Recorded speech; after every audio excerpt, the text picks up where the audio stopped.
Qo'qon shahrida korrupsiyaga qarshi kurashish agentligi ishchi guruhi faoliyat olib bormoqda. Davlatimiz rahbari boshchiligida kuni kecha o'tkazilgan korrupsiyaga qarshi kurashish milliy kengashi yig'ilishida korrupsiyaga qarshi kurashish agentligiga tumanlar darajasiga tushib, maishiy va tizimli korrupsiya omillarini chuqur o'rganish, tahlillar asosida aniq choralarni ishlab chiqib, milliy kengashga taqdim etish vazifasi yuklatilgan edi. Bugun Qo'qon shahridagi sog'liqni saqlash, ta'lim tizimi idoralari, kadastr, qurilish, kambag'allikni qisqartirish va bandlik bo'limi va tijorat banklarida olib borilgan o'rganishlar shahrimizda bu borada mavjud muammo masalalarni hal etishga qaratilgan. Bevosita fuqarolar bilan va mazkur davlat xizmatlaridan foydalanuvchi fuqarolardan tashqari xodimlar jamoasi bilan to'g'ridan-to'g'ri suhbatlar o'tkazilmoqda.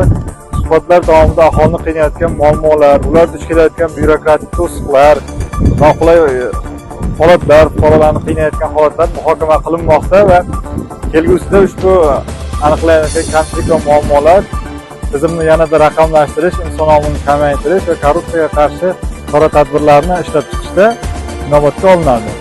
Korrupsiyaga qarshi kurashish agentligi direktorining o'rinbosari, korrupsiyaga qarshi kurashish tizimini tahlil va monitoring qilish boshqarmasi boshlig'i Mavlyanov Umid Aslidinovich boshchiligidagi ishchi guruhi hamda Farg'ona viloyati korrupsiyaga qarshi kurash hududiy kengashi mutasaddilari hamkorligida joylarda o'tkazilgan o'rganishlar bo'yicha mutasaddi rahbarlarga tegishli ko'rsatmalar va tavsiyalar berildi. Ulug'bek Norboyev, Munisaxon Qambaraliyeva, Qo'qon shahar hokimligi matbuot xizmati uchun.